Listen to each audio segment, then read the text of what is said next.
Hello friends, welcome to the channel. आज से हम नई सीरीज स्टार्ट कर रहे हैं स्पेशली फॉर द स्टूडेंट्स जो कि नीट एग्जामिनेशन 2021 में अपेयर होने वाले हैं एंड वी विल ट्राई कि इन वीडियोस से उन बच्चों को फायदा मिले and they actually prepare well for the upcoming examination of NEET, right?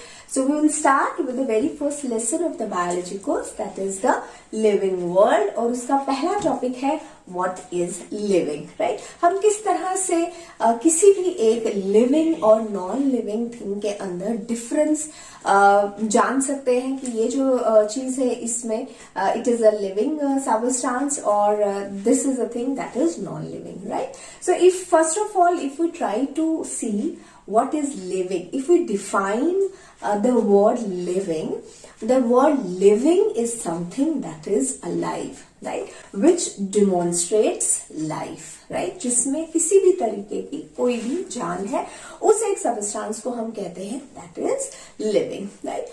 All the living things they are having certain peculiar characteristics। उनके अंदर इतनी यूनिक कैरेक्टरिस्टिक्स है जिनके बेसिस पर हम पूरी तरह से ये साबित कर सकते हैं that it is a living substance and it is a non-living thing, right? तो it means that living organisms are possessing some of the fundamental properties, right? और हर एक फंडामेंटल प्रॉपर्टी को हम एक एक करके इस लेक्चर में डिस्कस करेंगे और उन्हीं प्रॉपर्टीज से रिलेटेड जो है एमसीक्यूज नीट एग्जामिनेशन में पूछे जाते हैं, कहां पर उसके डाउट्स होते हैं, वो हम सभी एक एक फीचर में डिस्कस करेंगे, right? So we are going to start the fundamental properties or the unique characteristics of all the living organisms or living things, right? So the first very much fundamental property of living organism is the cellular organization, right? अगर हम थोड़ा सा flashback में जाते हैं तो हमने हमेशा ये एक बहुत ही यूनिवर्सल स्टेटमेंट पढ़ी हुई है that cell is the fundamental unit of life। Cell ही एक ऐसा substance है which is actually known as the seed of life, right? So every organism, whether it is a minute organism or it is a very big animal, the basis of that particular thing is a simple cell, right? So we, on the basis of the cell, we are having the organisms which are having single cell organization and which are having multicellular organization, right? So we are having single cell organisms and we are having multicellular organisms, right?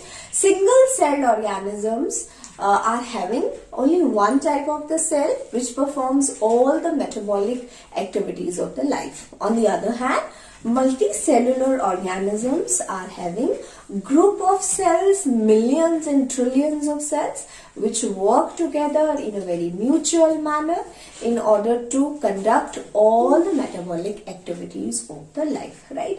तो जो दोनों में हमें एक ही word लगातार देखने के लिए मिल रहा है and that word is cell।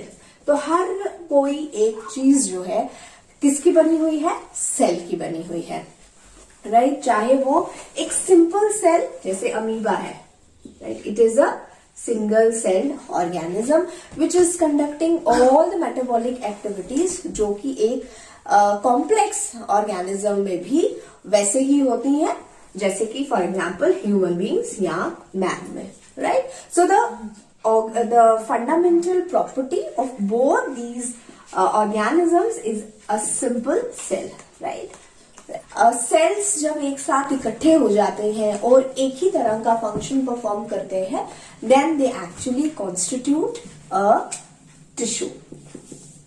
when the cell which looks similar, which are working for a particular function, and that combine together to form a tissue, right? और बहुत सारे tissues जब इकट्ठे काम करते हैं in order to bring out a particular function, तो उसको हम बोलते हैं organ, right? So organ जब बहुत सारे टिश्यूज इकट्ठे होकर काम करते हैं, that actually constitute a term that is known as organ।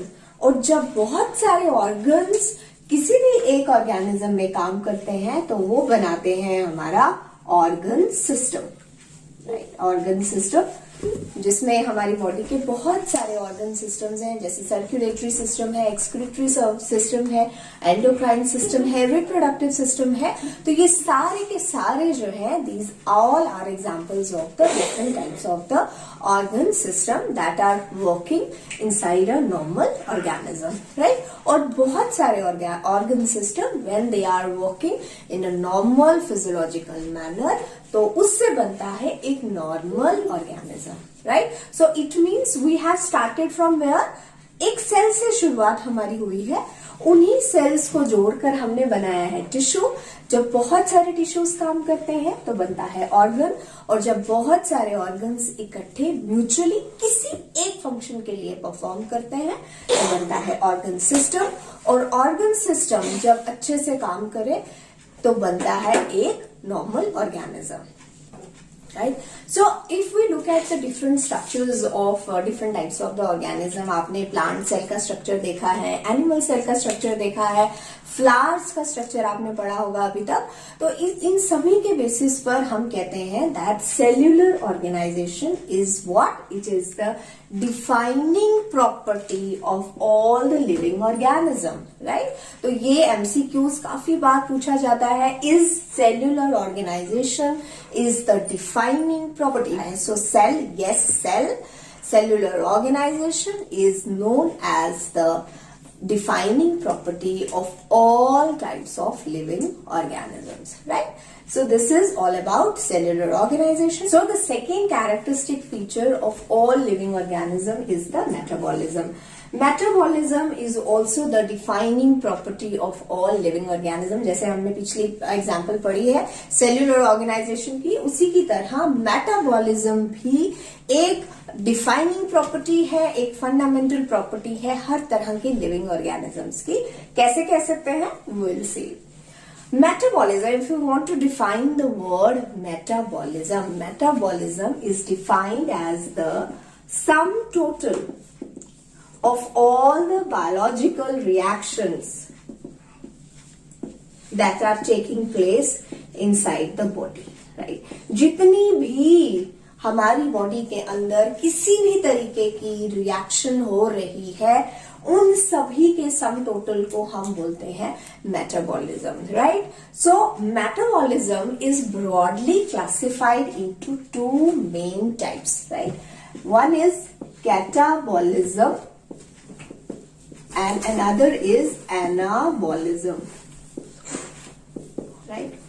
इन दोनों मेटाबॉलिज्म को हम दो डिफरेंट टाइप्स में हम डिवाइड कर रहे हैं। One is the catabolism and the other is anabolism, right. Catabolism is the category of the reactions where the breakdown of complex molecules takes place, right? Catabolism is actually a series of breakdown reactions, right? जहां पर complex चीजें जो है उनको body के अंदर तोड़ा जाता है सिंपलर मॉलिक्यूल्स में, ताकि उसमें से एक बहुत ही इंपॉर्टेंट चीज निकलती है and that is known as energy. उन चीजों को तोड़कर, उनको ब्रेक डाउन कर हमारी बॉडी से एनर्जी लिबरेट होती है और उसी एनर्जी का इस्तेमाल बॉडी के डिफरेंट सेल्स अपने फंक्शंस परफॉर्म करने के लिए इस्तेमाल करते हैं। So catabolism is a series of reaction where we can see the breakdown of the complex molecules into the simpler ones, and one of the classic example of the catabolism is what? Respiration. Other type is anabolism. Anabolism is a series of reaction where the building up of the complex molecules takes place, right? तो हम देख रहे हैं कि एक reaction की series ऐसी है जहां पर कॉम्प्लेक्स चीजों को तोड़ा जा रहा है सिंपलर चीजों में, लेकिन जो दूसरी टाइप है उसमें क्या करते हैं, हम सिंपल मॉलिक्यूल्स को जोड़ते हैं और उसमें से एक कॉम्प्लेक्स मॉलिक्यूल जो है वो ऑब्टेन किया जाता है। So anabolism is the category which involves the series of building up of the reactions where the simple molecules are used in order to form complex type of the molecules, right. और इसकी एक बहुत ही unique example जो आप लगातार इतने सालों से पढ़ रहे हैं, that is the photosynthesis, right. Plants क्या करते हैं, बहुत ही सिंपल मॉलिक्यूल्स यूज करते हैं, कार्बन के, हाइड्रोजन के और ऑक्सीजन के, और कॉम्प्लेक्स मॉलिक्यूल बनता है C6H12 और O6, right. The similarity between these two processes is that for during both the reaction, चाहे वो anabolism हो या catabolism हो, during both the reaction energy is liberated, ताकि energy body cells को मिले और वो अपने सारे function बहुत ही अच्छे तरीके से कर पाए। तो हम देख चुके हैं अभी तक कि कैटाबॉलिज्म और एनाबॉलिज्म में क्या मेजर डिफरेंस है, right. So, if somebody asks you, are we able to demonstrate the metabolic reactions outside the body?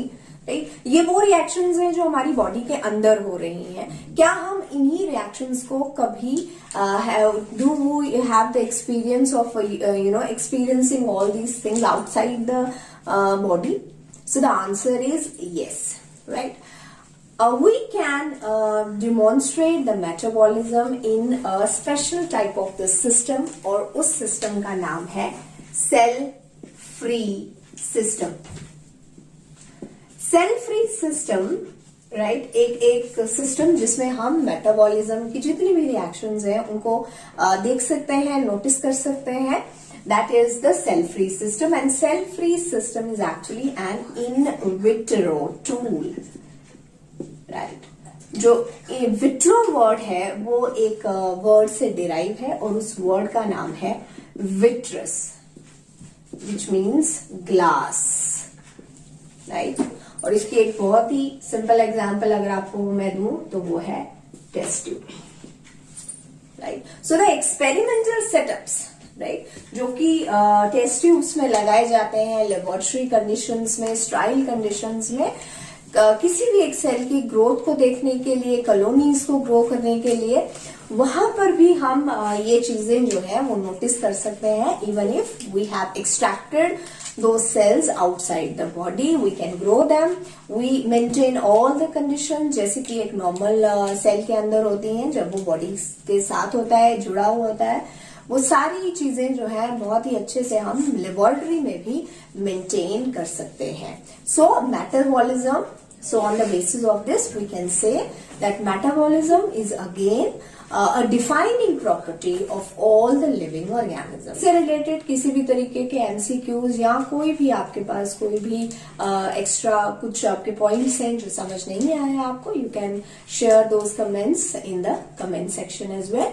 I hope you have liked the video. Please like, share and subscribe my YouTube channel. Thank you very much.